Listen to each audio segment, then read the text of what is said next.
Now, welcome to a new series of videos, or maybe I should say a return to an old series, because once upon a time around here, I did what-if style stories or videos every Tuesday, and I'd like to start to do that again. In fact, this video is meant to mark the return to my sort of original idea or purpose of this channel, which was really to just talk some Star Wars with my fellow fans, and enjoy this amazing franchise we all love. And as you can see, I even have a new logo for the occasion, and big thanks to Casey Sobalski for creating it, and do check out his Facebook and or ArtStation pages. Links can be found in the description below. He also created this awesome Authority Time Studios logo, which was originally sort of a joke name for these type of what-if videos, but one I really liked and have decided to fully embrace.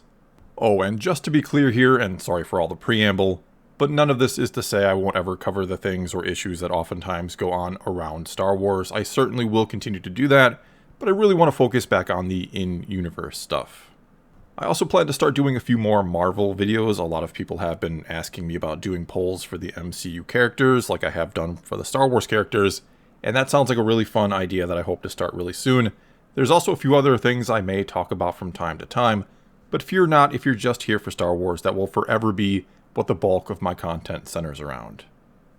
Okay, so to actually get to it now, you may have seen not too long ago in a community post that I asked for your best what-if ideas, and then I said I'd do a video on whichever one got the most votes or thumbs up.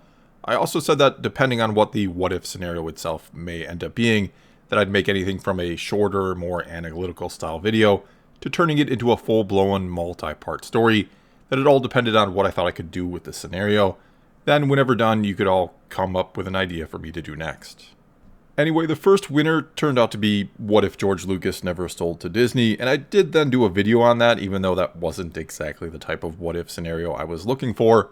So I said I'd let the voting carry on for a bit longer and go with whatever finished in second place. Which then turned out to be this question or scenario from CT7887, who asked, what if Ahsoka was able to speak with Anakin during Revenge of the Sith? And of course, I think the underlying question to that actually is, could she have changed anything, and maybe everything, if she'd been able to speak with him before everything went down with him, Windu, and Palpatine, keeping in mind Ahsoka had learned the truth from Maul, that Sidious had been grooming Anakin to be his apprentice for a very long time, though that doesn't necessarily mean she believes Maul, or believes him entirely, maybe I should say. Either way, after what Maul had said, she'd certainly be worried, and was worried in Clone Wars, that it was all true. And so with this scenario, I'm going to start out a bit more analytical, or describe some of my reasoning here, before having it sort of morph into a full-on story, and one that will come to a sort of new ending of the whole saga, though what I'm going to purposely try to have, in a sense, mirror the real ending that we did get. And just before getting to it, and yes, I'm sorry, more preamble, but you're certainly more than free to disagree with the way I have things play out. In fact, you're even encouraged to take to the comments and tell me how you think this would have gone, or what your version of this scenario looks like, and I look forward to reading your thoughts on this one. One way or the other though, just keep in mind this is all in good fun, so please try not to get too angry at some of my decisions, and instead just enjoy the story. Anyway, let's first dissect the scenario a bit and look at how much time Ahsoka actually has to speak with Anakin before everything does go down. Could she have possibly and realistically even made it back to Coruscant to speak with him in person? And well, when Maul tells her the truth during their duel in the Season 7 episode Phantom Apprentice, we can see it's nighttime on Mandalore, or where they are on Mandalore. Now, it could have just gotten dark, or it could be the middle of the night, or even almost morning, it's hard to know for sure. Regardless, when the next episode of Clone Wars picks up the story, it's now daytime and seems to probably be sometime in the morning. Also, to try and figure out timing here, we did get a different perspective of the council meeting, which happened sometime during that next day. The one where Anakin's first sent to talk with Palpatine to tell him that Grievous has been engaged by Kenobi, and then once Anakin is gone, the other Jedi talk about what to do with Palpatine if he doesn't give up his emergency powers after General Grievous is destroyed, and once the war is all but over. And we obviously know it won't be too long after this until Anakin returns. He tells Windu that Palpatine is the Sith Lord, and the rest is then history, or was until we maybe change it here.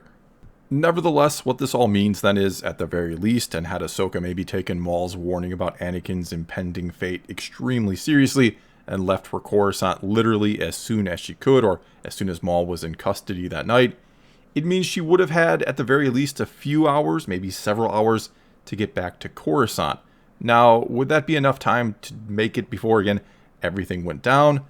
Well, we could bust out a map of the galaxy and try to do some calculations about how long the trip might actually take. Or we can do it the classic Star Wars way and say that hyperspace travel takes as much or as little time as the plot requires, and since our plot requires her to make it back in time to talk to Anakin, let's say she does. Let's say she makes it back and catches up with Anakin at some point before he's even sent by the Council to tell Palpatine that Kenobi is fighting Grievous, before Anakin learns Palpatine is the Sith Lord. Maybe let's say she catches up with him in the hangar bay while he's picking out a speeder he likes to make the trip to the Senate building. And since our scenario is of them talking, we'll assume Ahsoka has a little or no trouble getting into the Jedi Temple and moving around it freely to find Anakin, despite the fact that she is just a citizen at this point. After all, though, she did just capture Maul and is having him transferred to the Jedi. She is in their good graces at the moment, and never really left them, to be honest. So, despite Windu giving her the cold shoulder, or would have given her the cold shoulder, I'm going to assume most Jedi would not think twice about her being back in the temple. Okay, so let's say Ahsoka then catches Anakin in the hangar, and like I said, he's just been sent to talk to Palpatine and tell him that Kenobi has engaged with General Grievous, and most likely here, Ahsoka is not going to blurt out and say, "I think you might be being groomed to be an apprentice of Sidious." She's instead just going to ask to talk to him privately. Anakin, though happy to see her yet again, will tell her that whatever it is will have to wait, that he has to inform Palpatine that the war may be over soon, but after that, they could talk, even catch up a little bit more, and maybe she might reconsider the whole becoming a Jedi thing again. And though Ahsoka is or would be a little annoyed at the Jedi question, not because it's something she isn't considering, but because now's not the time, it doesn't distract her from what else he has said and having the wheels immediately start churning in her mind. She realizes just how close Anakin is to Palpatine, that the Chancellor's been like a father to him all these years, and that the list of people who could be grooming him is extremely short, since he has very, very few personal sort of relationships. In fact, it'd basically have to be either someone like Obi-Wan, which she would rightly think is impossible, or it'd have to be none other than Palpatine. This is then when Ahsoka very carefully tries to broach the subject, to ask Anakin just how much he trusts Palpatine, if he finds anything he's done or the war suspicious at all, which is not going to play well with Anakin. Remember how angry he briefly got at Padme for suggesting that maybe they were on the wrong side of the war. I think this gets a similar reaction out of Anakin, and he'd tell her she's been away from the Order too long, that it's clouding her mind. However, after saying that, Anakin would have a troubled look on his face, because he too is questioning the Jedi Order currently, and a lot of those questions are because of doubts being oh so subtly placed there by Palpatine. And so, to that look, Ahsoka would ask him, "What is it? What are you thinking?" To which he would tell her he's on the council now, and that it's the doing of Palpatine, that he's his personal representative there, and that the only reason the Jedi seemed to allow it was because they wanted him to spy on Palpatine. Ahsoka would respond more to herself than anything that then the council must suspect him too, which again gets Anakin a little angry. That's not something he's really considered or wants to about his friend or father figure Palpatine.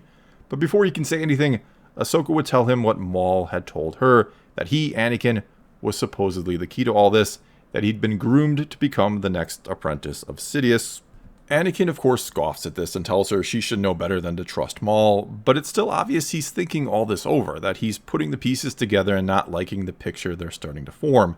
Mainly, though, he'll get angry that everybody, Jedi and Palpatine alike, seems to perhaps be using him.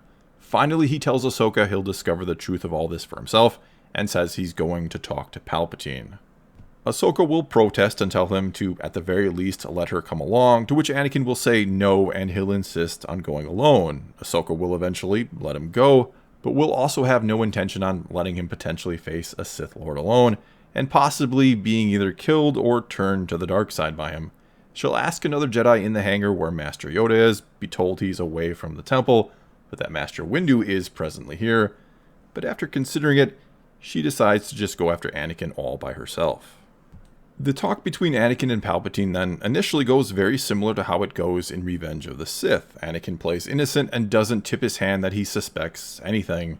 And it's only when Palpatine starts to talk about the ways of the dark side and says how he can save his wife from certain death that events start to play out much differently from the way they once did. This is when Anakin again ignites his lightsaber, but this time questions him differently, He asks him if it's true, if he's behind it all, if this has always been about manipulating and using him. Palpatine will tell Anakin that he's always been on his side, that he's only ever wanted to see him become all he was meant to be to fulfill his destiny and his potential. Anakin won't believe him, will say that it's only ever been about your destiny, and he'll talk about, and get a little angry about, how everyone always wants to use him, that no one is actually on his side, which is when we'll see Palpatine's lightsaber ever so subtly slide out of his sleeve and into his hand in preparation. Palpatine then tells him he must choose. For him, learning the ways of the dark side is still the only way or the only thing that can save his wife and child from certain death. Anakin will shake his head, say he doesn't believe the visions, that he doesn't believe that she'll die in childbirth, that it's all just part of his trap. This is when Palpatine's voice begins to change. He begins to sound like Sidious and says that you are mistaken about a great many things, that if you do not turn to the dark side, I shall kill them myself. Anakin then screams out never and attacks Sidious, who was ready and easily blocks his first reckless swing with the lightsaber that was, of course, already in hand. Anakin then continues to attack rather wildly, and though there is some struggle, for the most part it looks like Sidious is able to handle Anakin's attacks with ease, and is reluctant to counter, clearly wanting him to instead tap into all his rage and anger. Finally though, Sidious has had enough, or rather thinks Anakin is ready to break, and catches him with Force Lightning, causing him to drop his saber, and then he uses the Force to take hold of him, and flings him back into and essentially pins him to a wall, where he blasts him over and over again with more Force Lightning, and keeps telling him there is only one way to save not only himself, but everything he cares about, and that is to embrace all of his hate and anger, or he will die alone. That's when we hear two more lightsabers ignite and hear Ahsoka say he's not alone. Sidious then turns around to see her standing there, sabers at the ready. At first, Sidious looks part annoyed and part angry, but eventually he smiles and lets loose a cackling laugh. He then tries to hit her with Force Lightning, but with a bit of a struggle and some effort, Ahsoka does manage to block it with her sabers. Sidious then lunges at her, strikes her pretty good on one of her arms, which causes her to drop one of her sabers. Sidious then glances over his shoulder to make sure that the mostly incapacitated but slowly recovering Anakin is watching all of this, and then launches a flurry of attacks at Ahsoka that takes everything she has to fend them off. We then watch as Anakin struggles to his feet, reaches out through the Force, pulls his saber back to him, then ignites it and charges the best he can at Sidious, who only momentarily stops his attack at Ahsoka to block Anakin's attack before Force pushing him back into yet another wall, and giving him a little shot of Force Lightning for good measure. Sidious then says, looking Anakin's way, "Now, young Skywalker, she will die, and you will understand the true nature of the dark side." He lunges again at Ahsoka, and after a few quick moves, jabs his crimson red saber through her stomach. Ahsoka's eyes go wide and she slumps to the floor. Anakin makes a scream like a primal animal, gets to his feet and attacks with all he has and then some. The expression on the face of Sidious starts out as one of sheer delight, especially when he sees the eyes of Anakin begin to turn yellow. Slowly but surely though, as what at first seems to be him effortlessly blocking Anakin's wild attacks becomes not so easy, the look on Sidious's face begins to turn to fear. We begin to see Sidious ponder if unleashing Anakin was not only a mistake, but the last one he'll ever make. And sure enough, in time, one of Anakin's powerful swings is aimed right at the throat of Sidious, and the Sith Lord is just a touch too late to block it, and his head falls from his shoulders, which is followed a moment later by his body crumpling to the ground. For a long moment, Anakin just stands there, breathing heavily, his eyes yellow and full of rage, and darting around the room as if looking for something to focus all his newfound anger and power upon. He then hears the weak and fading voice of Ahsoka call out to him from behind, calling out his name. Anakin's head hangs slightly and his eyes close. He then turns around, and when his eyes again open, they are no longer yellow, and almost all of his rage is gone, replaced by nothing but concern for his fallen former Padawan. He then rushes to Ahsoka's side, starts to say how he'll get her help, that he can save her, but she shakes her head and says it's too late, and that he has already saved her, that he's restored her faith in the Jedi, even if she'll now never have the chance to become one again. We see Anakin's mind race for a moment, and then he quickly says, "I can change that." Ahsoka looks confused, and Anakin says, "There's still time for you to be a Jedi."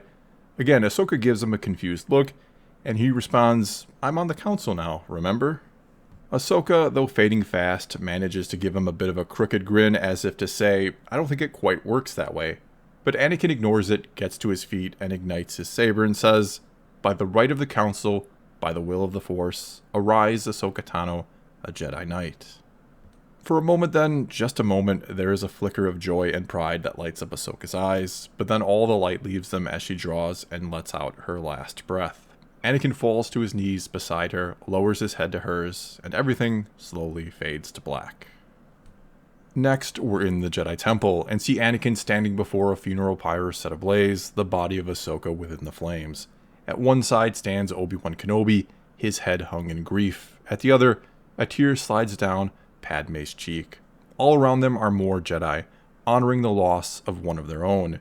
In time, Anakin walks from the fire and from the room and makes his way through the temple into a balcony in the upper reaches, one that overlooks both the sprawling city of Coruscant and the setting sun on the horizon. Soon enough, Obi-Wan joins him and stands silently beside him. Finally, he says to Anakin, "You're sure about this decision?" Anakin nods once and says that he is, that he can't live like this anymore. And with the war over and the Sith defeated, the Jedi no longer need him, but his family does. Obi-Wan, though looking somewhat sad, nods his head and says, I understand. Anakin puts his hand on his brother's shoulder and says, I know you do.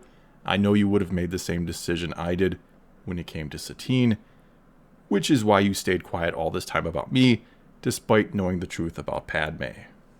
Obi-Wan frowns as if almost disappointed in himself for letting that slide the way he did. He then says, I shudder to think where we'd all be right now had Palpatine's plan succeeded.